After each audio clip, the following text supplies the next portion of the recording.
I'm going to go ahead and call the meeting to order for the Danville City Commission. It's a regular meeting, and today is Monday, September 9th, 2024, and it's 5:30 p.m. We are going to have a moment of silence first with Commissioner Sears. Thank you, Commissioner Holland. You know, a lot of times we pray because we pray for good things to happen and we pray for hope. And sometimes we have to have reflection because of tragedies and misfortunes. And so tonight, of course, the past week we've seen both gun violence at a high school in Georgia, and we've also seen gun violence on our own I-75. But I really want to focus tonight's moment of silence on a good friend and a city employee who had passed away last week from a heart attack, Jim Morris. So if you'll take that time to think of his family, I would appreciate it.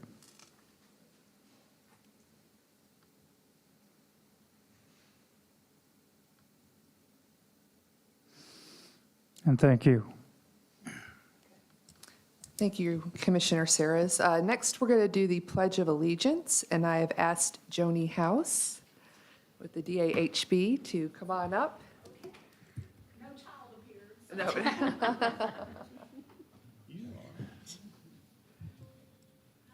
appreciate you coming. Yeah, you can come up here. Oh, wow, okay. And just kind of start us out, and we'll go from there. All righty. Okay. I pledge allegiance to the flag of the United States of America and to the republic for which it stands, one nation, under God, indivisible, with liberty and justice for all. Thank you. Thank you so much. Pressure was on. Does the commission approve the agenda? I'll make a motion to approve the agenda as presented. Is there a second? Second, I'm sorry. All in favor? Aye. Aye. Opposed? Okay, motion carries. And I had asked for a couple added agenda items, and the city manager has placed them under the city manager report. One was the facilities use agreement with the schools, and one was just to discuss what we could do more with the East Connection in Bull County. So thank you for doing that. Okay, item one, we have a financial advisor update, and RJ Palmer. Huh? Oh, did I miss something? Yes, I did. In too big of a hurry. Okay, we have a Hear the Public, and this is for agenda items only, and you can have 3 minutes. Would anyone like to speak on an agenda item? Last chance? Okay. Getting ahead of myself with the big crowd. Okay. The financial advisor update is with RJ Palmer, and you may go ahead and carry on. Thank you, Mayor Pro Tem. RJ Palmer with Compass Municipal Advisors. It's good to be with you all this evening. I think you have our outstanding debt summary report that was sent to you. I met with Mr. Coffey and Ms. Compton a couple weeks ago and went through the report, and so they asked me if I would come and share it with the council, and obviously be happy to come before the commission to do that. The report is, I won't go through all of the report, but obviously if you have questions about any part of it, feel free to ask me. But page 1 of the report is really an overall summary of what continues through the remainder of the report. And that is a report of all the outstanding indebtedness of the city with the current amounts outstanding, the call information, the rate information, and a little general description of what the original purpose of the bond was for. We break that down into obviously the general fund, utility fund, and the parking fund, and those are broken down specifically in the remainder of the report, so you can see the debt service on each of the outstanding debt issues the city has within each of the funds, what those payments are, and what the total is for all of those funds as far as annual debt service is, so you have some idea. The one thing I will draw your attention to on page 1 there is the 2023 bond anticipation note. If you recall, we did that last year with a 3-year term with the anticipation that we would take that out and make it permanent in 2026. That is currently still the plan. So in 26, we will take that short-term debt and make it permanent within the utility fund. At the bottom of page 1 is your bonding capacity calculation. Of course, that is set by statute based upon the total assessed values within the city. So your total maximum debt capacity is $161,707,000. With the outstanding debt you have, you currently have an available legal bonding capacity of $117,533,000. There's not much more to share because there's not any immediate borrowing needs that we have with the city. So there's no real need to go through capital planning or things of that nature, but wanted you all to know that, okay, here's what you have outstanding. And also would note that, we monitor each of these issues to make sure that there's not an opportunity to refinance them to save the city money. There's a couple that we've identified, the 2012s in the utility fund and the 2014 the 2012s in the general fund, the 2014 in the utility fund, that should rates continue to decline, that we'll want to take a look at those at some time in 2025. And should there be an opportunity to refinance those, we will certainly make the city manager aware and bring that back to the commission to take action. So we're in good shape bonding capacity-wise, about Yes. 70-something%, I think. Yeah, you're in fine shape. I remind my clients that that's what your legal capacity is, not necessarily what the affordable capacity is. Oh, yeah, absolutely, Right. yeah. But no, you're in fine shape.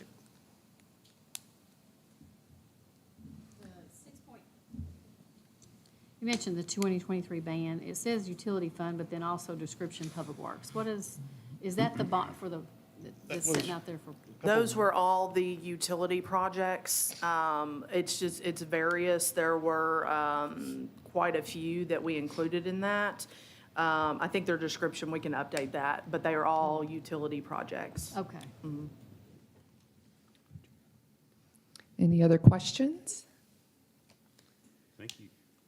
Yeah, thank you. And I told Mr. Palmer, thank you for making this so simple and easy to follow. Everything was a summary and a nice picture afterwards. And just for the public's sake, most of these bonded issues are for infrastructure and things that are paid over many, many years, like water and sewer. I didn't know that before I started. Yes, So it's kind of paid for over the life by the users. So, that's correct. okay. So, Thank you very much. thank you all, appreciate it very much. Thank you, RJ.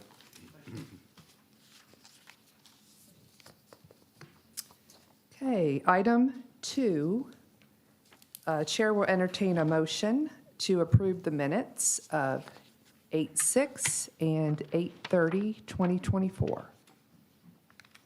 I move for approval of the minutes of, whatever you said. 26. Is it, I lost it now. Oh, 8:26 and 8:30 as presented. Thank you. Thank Second. you. Any discussion or corrections, deletions? Okay, all in favor say aye. Aye. Opposed, nay? I forgot to say aye too, sorry. Motion carries. Okay. Item 3 is Resolution 2024-090901. It is a Paul Brunn grant. Ms. Joni House, if you could share with us what this exciting grant is about.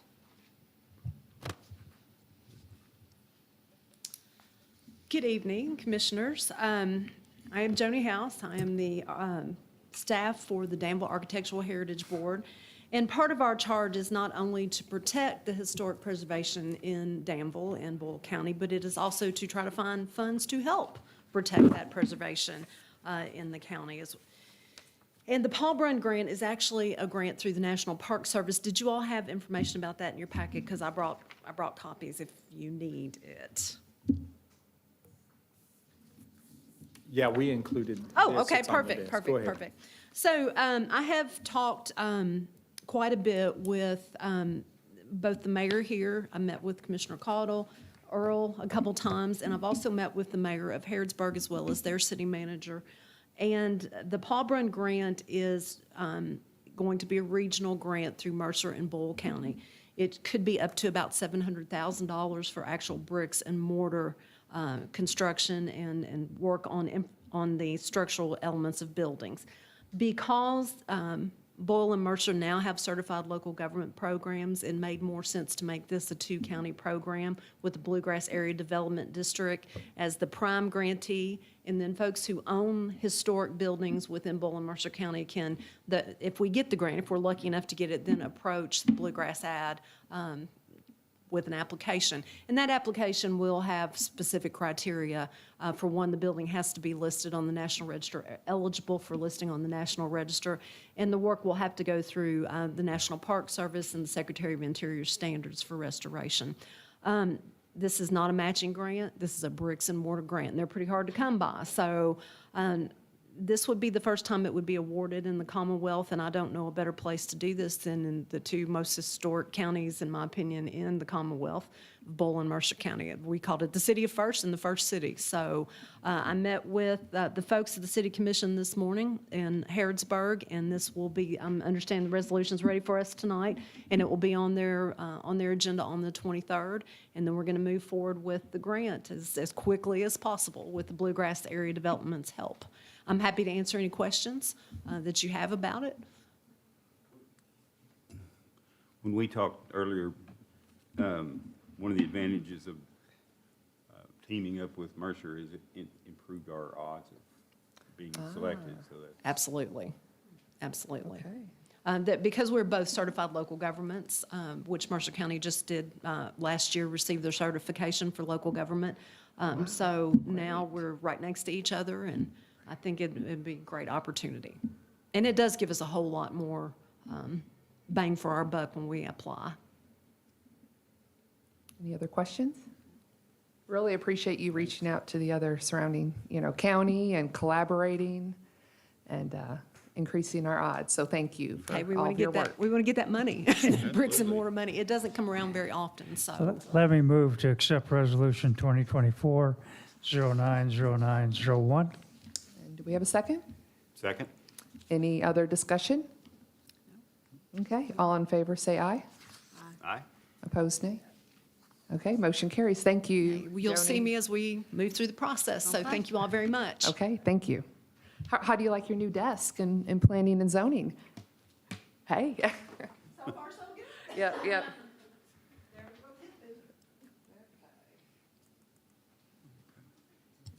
Item 4 is a banner request for the chili cook-off.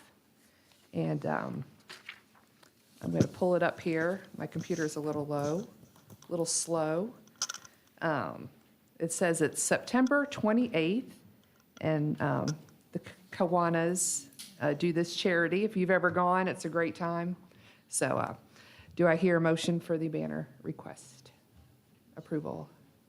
Is there a second? Second. Discussion?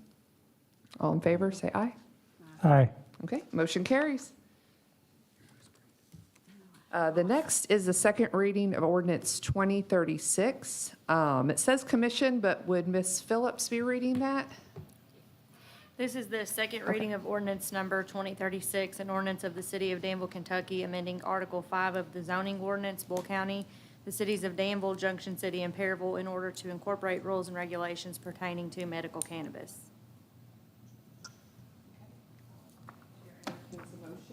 For the ordinance 2036. I move for approval of the second reading of ordinance 2036. Thank you, Commissioner Caudle. Is there a second? Second. Thank you, Commissioner Saras. Any discussion? Nope, we kind of did that the first time. So all in favor, say aye. We have to have a roll call. Roll call vote, Oh, please. that's right, a roll call. Commissioner Caudle, Yes. Commissioner Peak, Yes. Mayor Pro Tem Holland. Yes. Commissioner Saris. Yes. Okay, we have another second reading. This is the amendment to the joint ordinance for gravel parking. And Chair entertains a motion for the second reading. I'll read Or it. are you into going to the read it? record. Okay. Yeah, This is the second reading of ordinance number 2037, an ordinance of the City of Danville, Kentucky, amending Article 4 of the zoning ordinance, Bull County, the cities of Danville, Junction City, and Perryville, in order to amend regulations relating to gravel parking lots. Thank you, Ms. Phillips. Do I have a motion? I'll make a motion to approve the second reading of ordinance 2037. Okay, thank you, Commissioner Peak. Do I have a second? Second. Oh, We'll go Give it to- with give it to Commissioner Rick. Saras. Yeah, absolutely. Okay, all in favor, say aye. Aye. I got a roll call. roll call. Oh, that's right. I did it. Commissioner Peak, Yes. Mayor Pro Tem Holland, Yes. Commissioner Saris, Yes. Commissioner Caudle. Yes. Okay, we have another roll call here, so I'll get this one. Third time's the charm. We have the second reading of ordinance 2038, a zone change for 130 Wilderness Road. Ms. Phillips? This is the second reading of ordinance number 2038, an ordinance changing the zone from two-family residential RM2 to central business CB for approximately 0.238 acres, more or less of real property located at 130 Wilderness Road in the city of Danville, Kentucky. Okay, Chair entertains a motion for the ordinance. I'll make a motion to approve the second reading of ordinance 2038. Okay, do I have a second? I'll second. Roll call vote. Mayor Pro Tem Holland, Yes. Commissioner Saris, Yes. Commissioner Caudle, Yes, ma'am. Commissioner Peak. Yes. Okay. And I even had roll call written in my notes and just did not even get that right. Okay, item 8 is resolution 2024-090902, and this is a cable franchise agreement. Ms. Phillips, are you going to share about this one? I think I'm going to start, and I believe Earl and Stephen will answer any Okay, questions. that'd be great. Thank you. We received communication from Linda Ain on behalf of the Kentucky Regional Cable Commission that they advertised for bids for cable franchise for their members. And the bid was awarded to Charter Spectrum for all of those members, and it is a 10-year agreement. Okay. And is 10-year the norm? It is. So Okay. we are required under Kentucky law, cable franchises are required under Kentucky law for any cable provider within the Commonwealth for the cities in which they do business. So if you'll remember, we had quite a complex negotiation. Well, it's been probably close to 15 years ago now, and we were without a franchise for a long time because it's hard to get these companies to negotiate in a significant manner with cities our size. We went through a significant time-constrained matter with Spectrum, and I believe they were under prior name then. Thank you, Time Warner at that point. And it was quite an achievement for us to do that. We had lawyers from 5 different states flying in and out of here, and then it kind of became a model for future cities to base it off of. From that experience, there was something in Kentucky that was formed by Linda Ain, who has represented this city admirably in various matters relating to telecommunications and internet providing services, called the Kentucky Commission, KRCC, Kentucky Regional Cable Commission, I believe it is. And in 2013, the city of Danville joined that conglomerate for the sum of $2,500 a year. There are meetings that are held regularly in which the city is represented. It represents, I believe, 13 to 15 cities within the Commonwealth that are similarly situated. Mount Sterling, Richmond are some that ring a bell, but there's Versailles is another one. So what happens is, as a conglomerate now, we each just pay a little bit, and then the commission provides the bid documents and does all the negotiation and then awards a bid, and then we get to participate in it in a cooperative manner as opposed to having to do it just the city of Danville with Spectrum or Time Warner or whomever wants a franchise within the city of Danville. meaning we pay a whole lot less, we have a lot more bargaining power, and probably the best of all, we don't have to fool with it. So this is a result of that long-term effort to the city, and that's what we're experiencing tonight, and a recommendation from the KRCC that it be awarded to Spectrum Mid-America. I will point out, this is a non-exclusive cable franchise, so it does not prohibit other cable providers from operating within the city of Danville or any other city which is represented on the KRCC. But in order to do so, they themselves would have to get their own cable franchise, so they would apply for it and then ask for it. They could do that at any time because this is a non-exclusive franchise agreement. And we get money as a result of this, so it exceeds our $2,500 contribution to KRCC. Okay. That's your summary. Thank you, Attorney welcome. Dexter. Anything else to add? That covers it? Okay. I didn't know if you were speaking to. Okay. Okay, we're on item 8. Do I have a motion for the resolution? I move for approval of Resolution 2024-09-0902. Okay, do we have a second? Second. Thank you. Any other discussion? Yeah, we appreciate the explanation, I think, and not only for us, but the public, because on the surface, it just looks like, what are we trying to do here? So, thank you. Right, and I appreciate Mr. Coffey filling us in, because I had a lot of questions on it as well. And thank you for explaining Sure. this. This probably just would have been your all's first time to. Right. Because it is a 10-year Right. agreement, so this would have been the first time it came around for you all. Okay. Ultimately, there's no reason to vary from different cities necessarily. Yeah. And it saves you money in developing the agreement, so Okay. it's a cheaper way to get there. I've had people ask, why do we give them that franchise? And that's really not the way it works. It kind of is, but it's not. Right. Explain to them what you said, that anybody could come in and do it. It's just really expensive. Yeah. We have a franchise agreement with Atmos, for instance. That does not mean that another gas company couldn't come into this community, but they would have to have a tremendous amount of infrastructure investment in order to provide gas. But they, all utility providers essentially have franchise agreements because they're required to under Kentucky law. Okay. I'm just glad that Linda's still doing this. Yeah. Yeah. It makes it a lot easier. It helps for a it to be ton. regional. Yeah, and with the historical knowledge, and it gives them the right, and it really oversees their access to the city right-of-way, city-owned right-of-way and maintained right-of-way, and how they're supposed to act. Okay. Well, thank you all.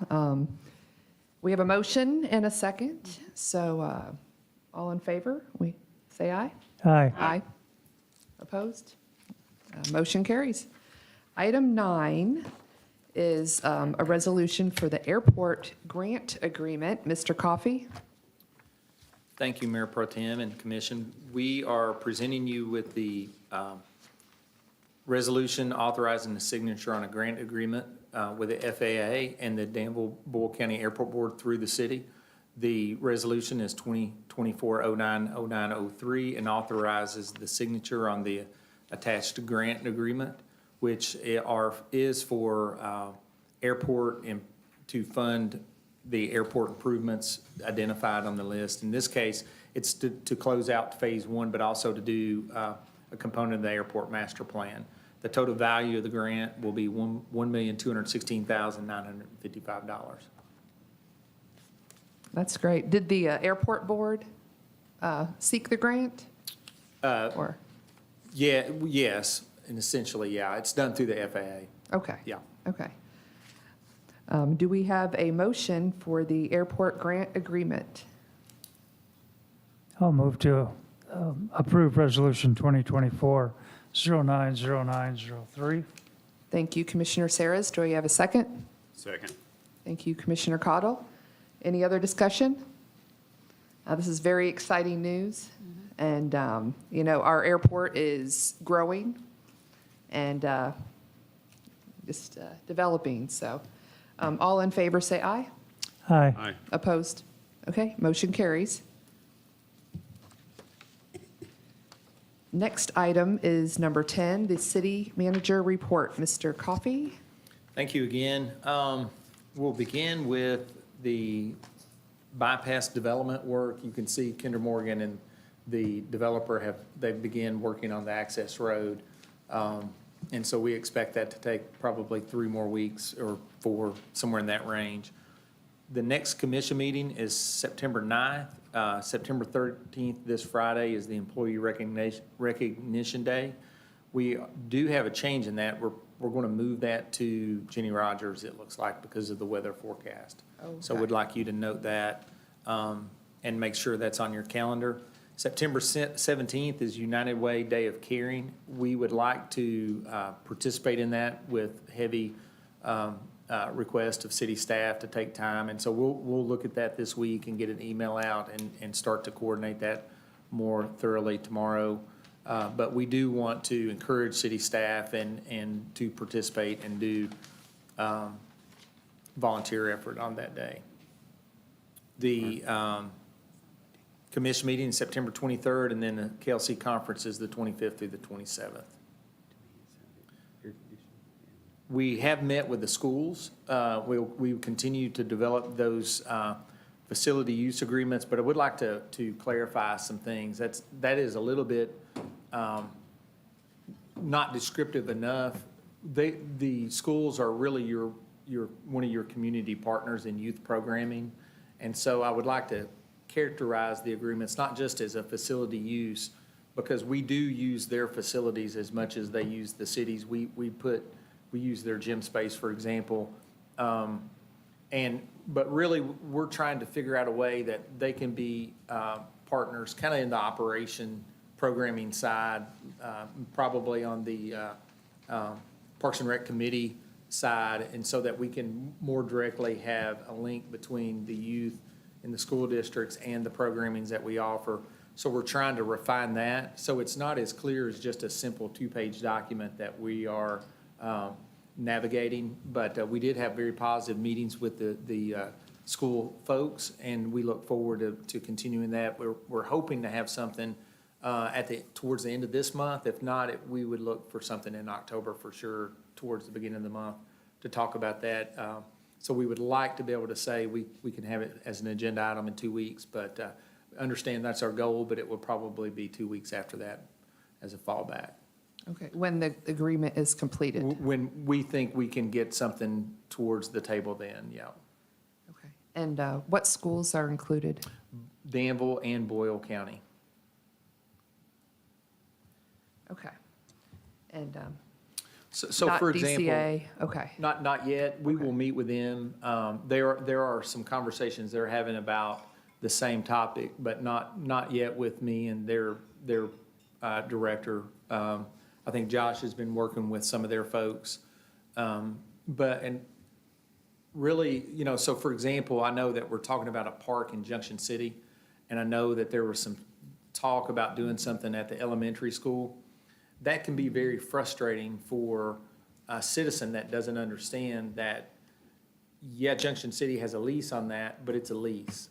For them to change something on that facility, they have to get that approved with the Kentucky Department of Education. They can't that's not simply a Bull County decision. Well, if we can encourage more and more partnerships on the operations, then we can send our team that can better provide tools to communicate with the folks in Frankfurt and make that process more efficient, and then help folks understand that it is a process. It's not just walk in and start doing work. If the school says yes, you do have to go through the Department of Education. There are processes to those things. So all of those efforts, we're trying to clarify for folks, because it is clear that there needs to be a closer relationship with the schools and the city and our Parks and Rec programs in the county, and that process is, we're trying to ferret that out, what that would look like. On just a question for like basketball, and that part of for Parks and Rec. I know we use some schools, but we don't use all the schools. Now, we Could use one in each at least every Right, year. I just Right. didn't know if maybe we could use Bade, or we could use, I don't know if that's on the table or not. I know we use Tolliver, Comparable, and Junction, sort of, and Old Woodlawn. We end up using the elementary schools because middle school is more closely programmed, so we would never necessarily try to use bait because that's a school, I mean, in that facility, they're doing middle school sports Yeah. I just- that time of year. But to your point, yeah, we want to expand the relationship, but more importantly, we want them to help us steer kids into options and programmings to develop in healthy ways, whatever those are. And so we want to increase participation, and as we do that, then we're gonna need more facilities, and we expect that aspect of it to grow over time. At the end of the day, we're trying to improve operations so that as a community, we can improve services to the youth and to every demographic in the community, but particularly because we're dealing with schools, the youth. So, in part of that agreement, will it be addressed tennis court usage at Millennium Park by the? Well, it will and it won't. So, if you remember, the school built that road across through there, and that's a city street. So part of that, all that dialogue then was, we are trying to not build duplicate facilities in the community. So if we can create a facility that Danville or DCA can use, that may prevent the taxpayer that's paying property taxes for Danville from taking those tax dollars and spending it twice. So that ultimately the goal, and that was really identified in the Parks and Rec master plan. That's not an idea of city staff. That's not a local idea. That is how communities ultimately end up being able to afford certain things. And so and it's not a new thing. You see it all the time. Falling Springs has facilities that Georgetown, Scott County uses Parks and Rec facilities at the old Scott County, for the softball field there was used by the high school forever. And so that's not foreign at all, and it's very normal for schools to take advantage of publicly owned parks facilities. And so these agreements are steering us towards making an effort towards helping the public understand how that can look.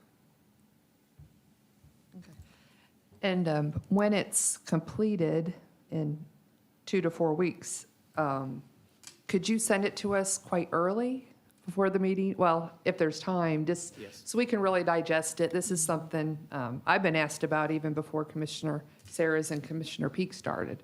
Right. About, how this was going to look, so. So to be clear, we worked on this a long time ago. It has been on the list for a while.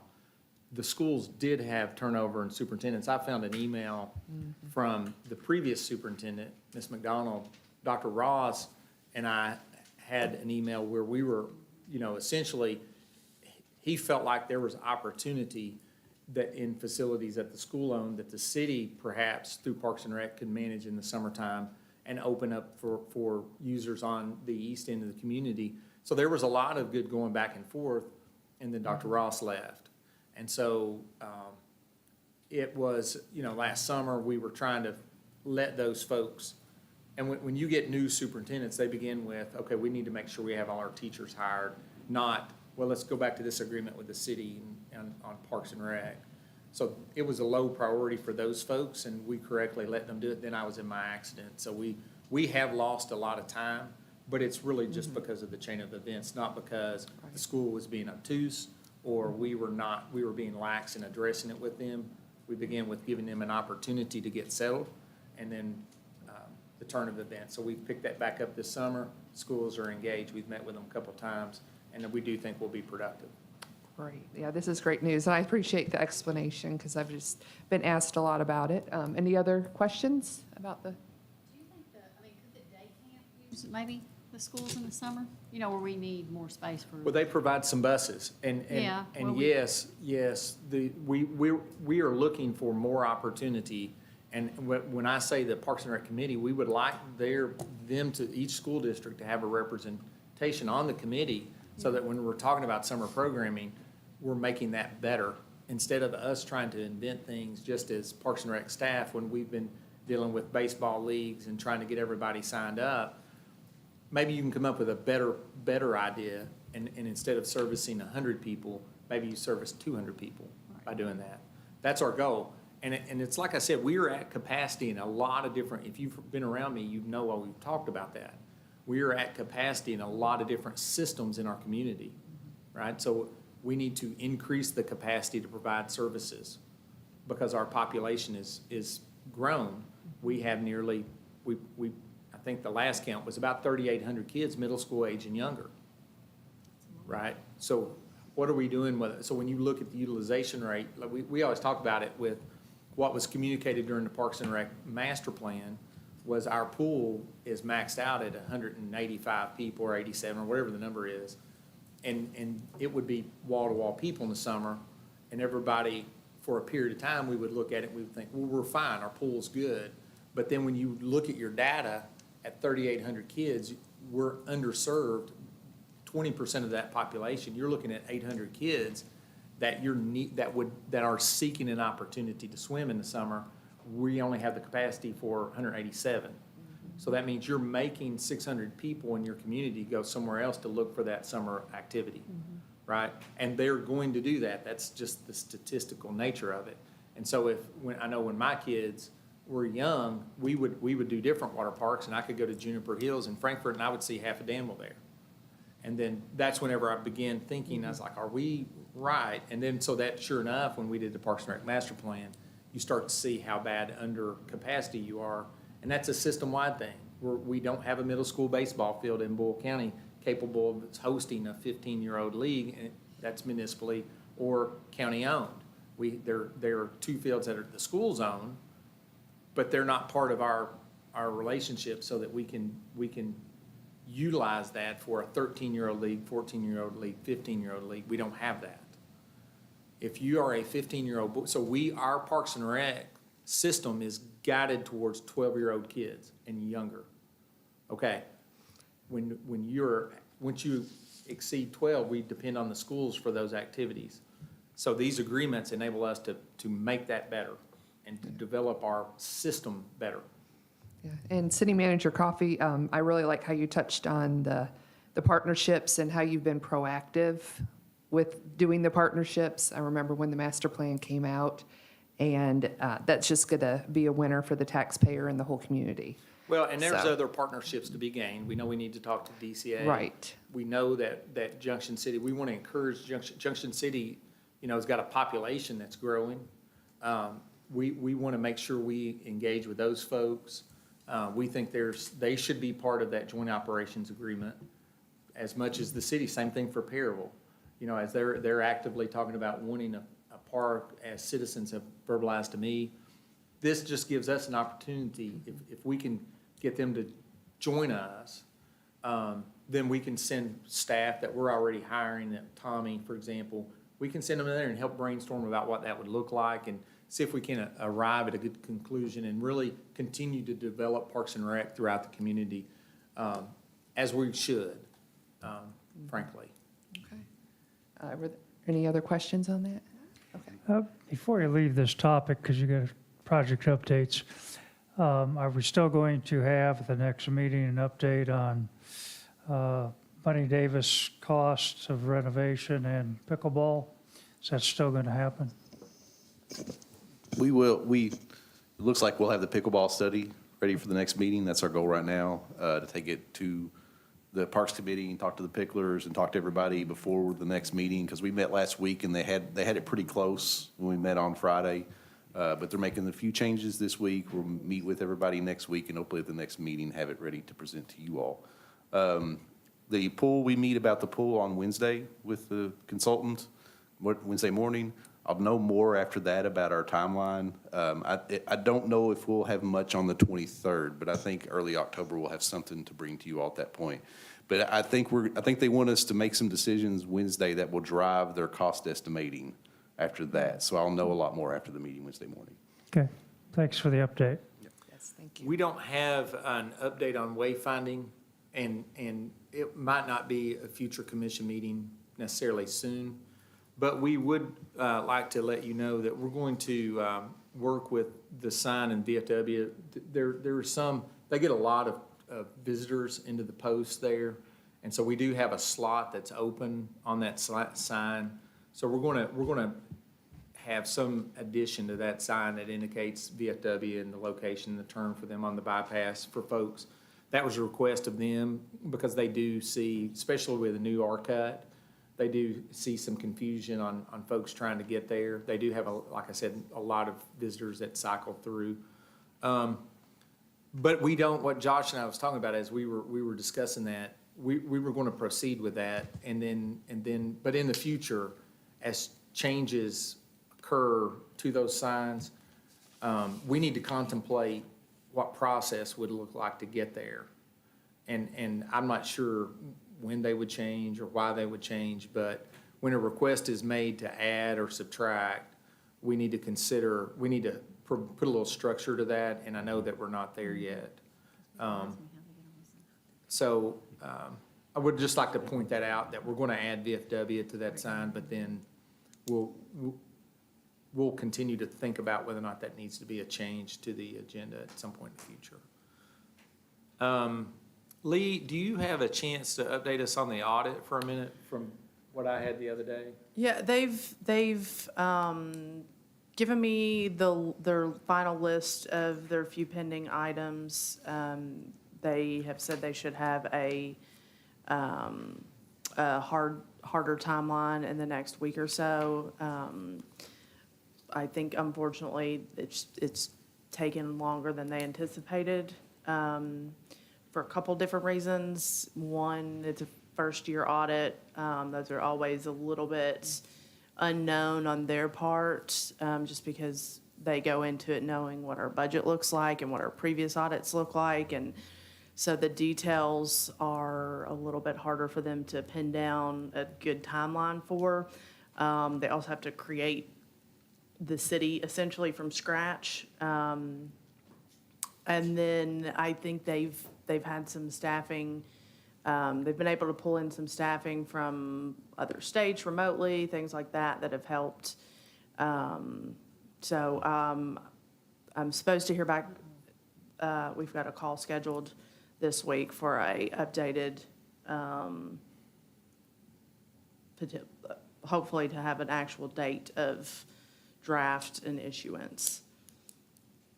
But I don't have a better update than that. Did they not know what they were getting into? I think Recently, partly yes. Fiscal year '23 was a hard year because of that transition between softwares. You've got the majority of 1 year in 2 old, unfriendly softwares, and then a portion of the year in the new software. I think, and this is they have not said this, and this is gonna be my full speculation out loud. I think they saw our budget and thought we might not be quite as complicated as we are. I think we're a little more complicated than what just the sheer dollar size would say with utilities and park and rec and those little nuances that we have. So I think those are the two biggest factors is the difference in the two softwares, because you've got, and a lot of people don't realize this, and I didn't, I mean, I realized it was a lot, but when you look at how we did it, how we did our system before, the transactions from utilities, we would input a daily summary. That was a manual job that somebody did every day. They put in a summary. The sheer number of transactions that happen with utilities back and forth, so if you pay $100 on your water bill, that's $90, and you don't get $10 cash back, well, then you have a credit memo on your account. And the number of new transactions that they have to look at compared to what was a daily summary of 10, 15 lines versus a busy day, you're probably getting 1,000 lines in your transactions. It's a big change. And so for them to also not have the history of us to look at, it's probably, I wouldn't have wanted to do it if I was still an auditor. Part of the history side of it for them is they have a methodology that they program their audits with, into. They have their own software, their own platform. So part of that is getting us set up in their platform. Because of things like this transaction, them integrating our information in their system is time consuming. It is. And so we expect it to be improved Yeah. as they get through this first audit. They right? also do things a little differently than our previous auditors did in that, so for instance, they do what's called a confirmation. A lot of auditors do it, but they do a lot of revenue confirmations, which our previous auditors did not do. So one thing they did, for instance, is they have us write a letter to the Boyle County Courthouse, and because they give us, they don't give it to us. They collect money on our behalf and send us a lot of money. So then the county had to then confirm how much money they gave to us. And so a lot of our relationship partners were asking things of them that we've never asked of them before. And so I think that's another one too, that's kind of, I think it threw me off a little bit, honestly, because some of it I had no idea who to contact at KU to get what I needed. And the first few people I talked to at KU didn't know who to get me to either. But it's a better audit. It's a better Yeah. product. They're doing Makes things sense, that we did not previously do before. We're doing things a little different that we didn't previously do before and that are better, in my opinion. And there's a few things that, as we're going through the process, I've realized that we've missed over the last couple years of getting, not financial numbers or dollars or anything of that nature, but a few disclosures that we should have done in the last couple of years that we did not do. Nothing material, but every little thing is important. So it's unfortunate that it's taken longer, but I think overall we're gonna have a better end product, is my current assessment. That makes sense. And this is the 23 budget, right? Yes, I mean, they audit. do- So they they still do have s- the one. For do you fiscal think year it might be able to 24, be- I'm sorry, go ahead. Shouldn't it be finished in February or something? Yeah. So we've talked Is that about the that goal? with them. Yeah, Okay. our goal is to meet our deadline, so that we're totally current. Okay. Yes, And they that's don't our target. anticipate that that should be a problem. Okay.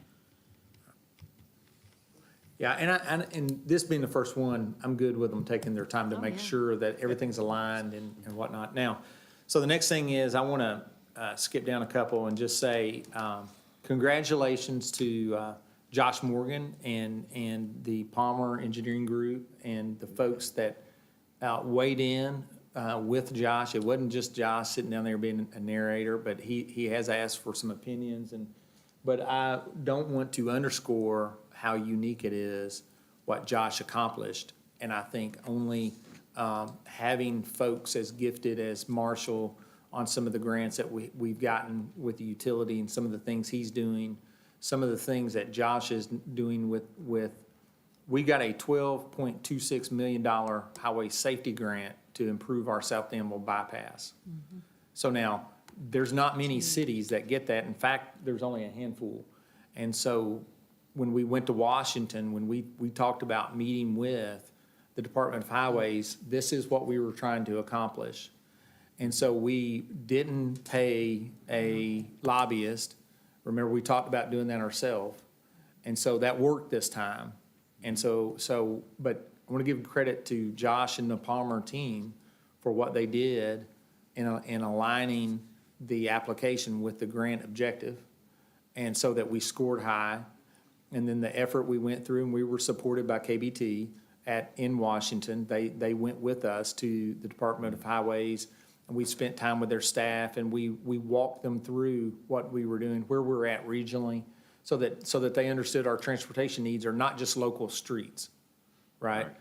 US 150 is a federal highway, and we wanted them to understand that what we were talking about doing is US 127 and US 150. We need to demonstrate improvements to that area to make our roads safer.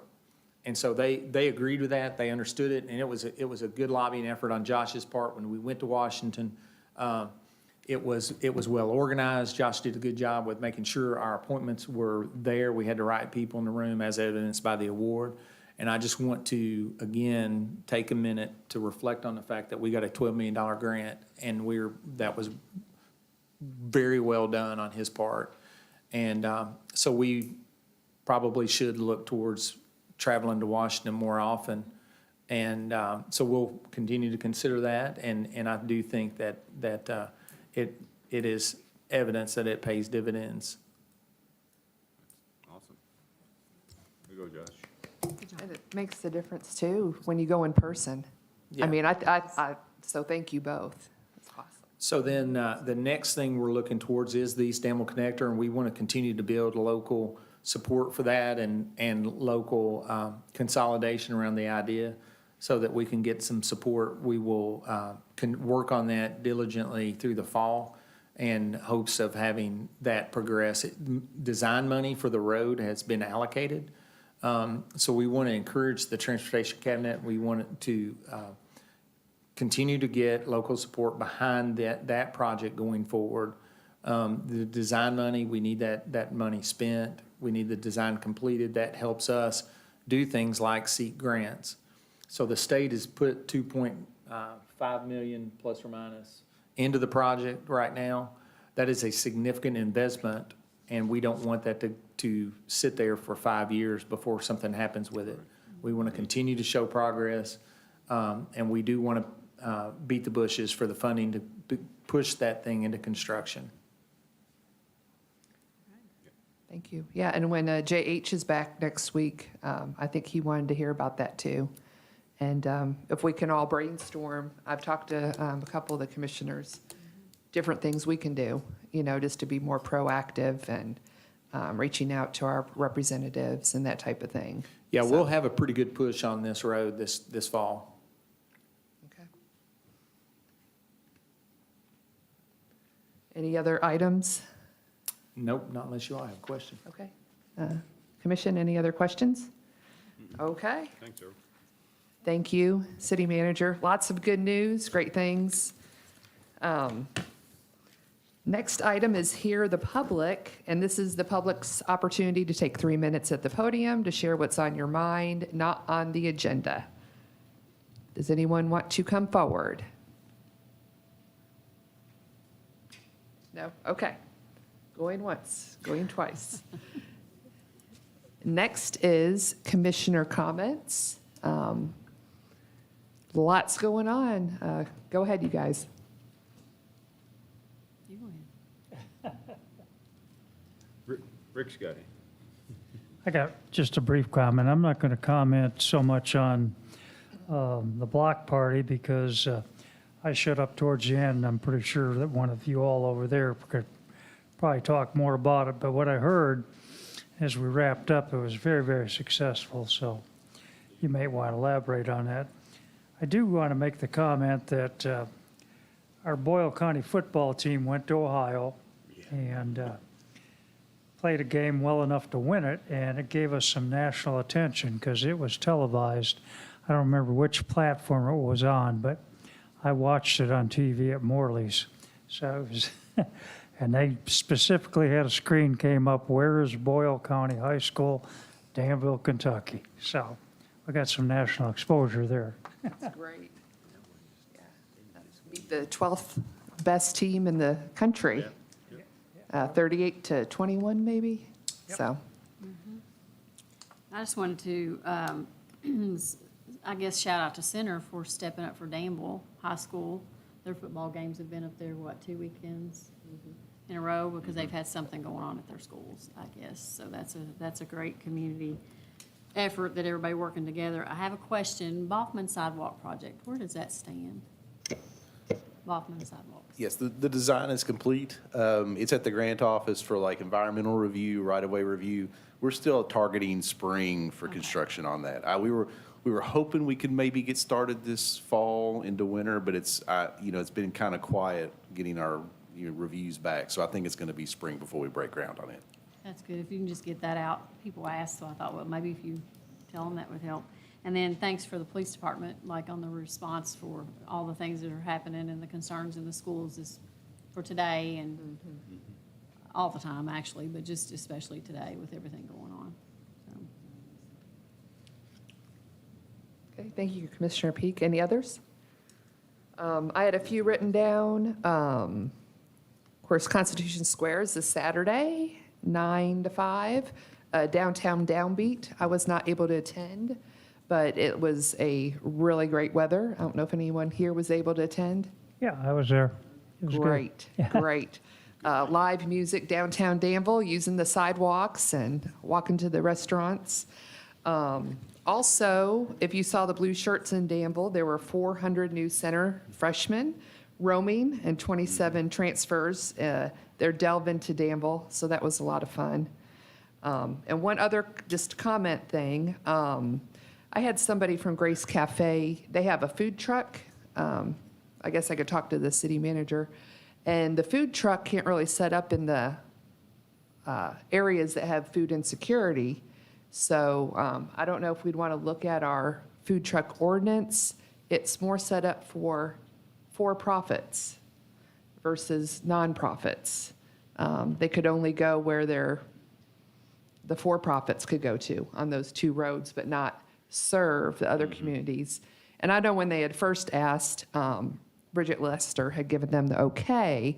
That was prior to the food truck ordinance. So we might want to look at maybe some type of exemptions Yeah, do you to have a serve name? people that have food insecurity. Who is your contact? You can give it to me after the meeting, I guess would be more appropriate. But Yes. if you give me who it is, we'll meet with them and try to sort out what the issue is. Thank you. Yeah. Okay, any others? We will continue. Item 11, and my computer has gone off. Here we go. Item 11, Chair will entertain a motion to approve the payment of the bills in the amount of $1,329,086.08 as presented. So moved. Do we have a second? Second. Any discussion, corrections, questions? Nope. Well, just pay $8. Just Oh. let the rest of it go. All in favor, say aye. Aye. Opposed? Okay, motion carries. Item 12, municipal order 090901-2024. Josh Morgan, it is on parks sponsorships. Yes, thank you all.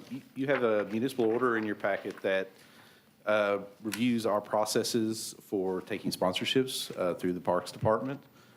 This is kind of to offset, it's a supplement the other municipal order related to naming rights for the city. But this is targeted towards temporary sponsorships. You have the municipal order, but you also have a couple of attachments to that. One being the opportunities, kind of the menu of opportunities that the Parks and Rec staff put this together. And you can see the different, and we've discussed that whenever we change this or add to it or take away or change the terms of the dollar amounts, we'll bring this back to you all for approval in the future. But this is kind of our first attempt at putting this together. And then after that, the other attachment is the agreement that the entities will sign with us as sponsors. And it's kind of a sample agreement with the red text or things that would change based on who they are with these opportunity they're applying for. One change that didn't get labeled red is the term. It says 10-year, that agreement. Obviously, the term would match whatever the opportunity is. You see, different opportunities have different terms on them. So if you have any questions, Stephen helped us put this together too, so the two of us, we can probably answer anything you have. I personally, looking through it, think you guys did a really good job. And you took care of our questions from last meeting, so I'm happy with it. I don't know about the rest of it. Yeah, I'm very pleased. Thank you for listening. And I think it's neat having even the future ideas that will build excitement, like the future pickleball courts. Yep. And a sponsor could see that portion.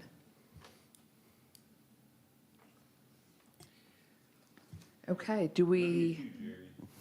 That's right, that's right. I've not done a municipal order before. I guess I entertain a motion for the municipal order 0901-2024.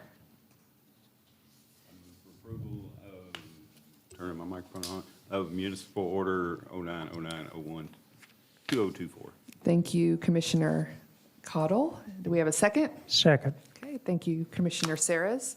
Any other discussion? All in favor, say aye. Aye. Aye. Opposed, nay? Okay, motion carries. Is there a need, Attorney Dexter, Just for shake your head. executive session? We do not need an executive session, but I would like to request that the city commission accept the resignation of Samaya Walker from the position of telecommunications officer. effective September 13th, I think. Randy's not down there. I think it's September 13th. So moved. Okay, do I have a second? Second. With regrets, and all in favor say aye. Hi. Aye. Opposed, nay. Okay, motion carries. When does our new parks person start? I'm not sure what the exact date is. I'd have to ask Randy. I think it's towards the end of the month. I'm not sure the exact date. Yeah. It's Okay. Looking forward to that. Yeah. Okay, any other good for the order? Okay, would anyone like to give a motion to adjourn? So moved. Thank you. Do we have a second? Second. Thank you. All in favor, say aye. Hi.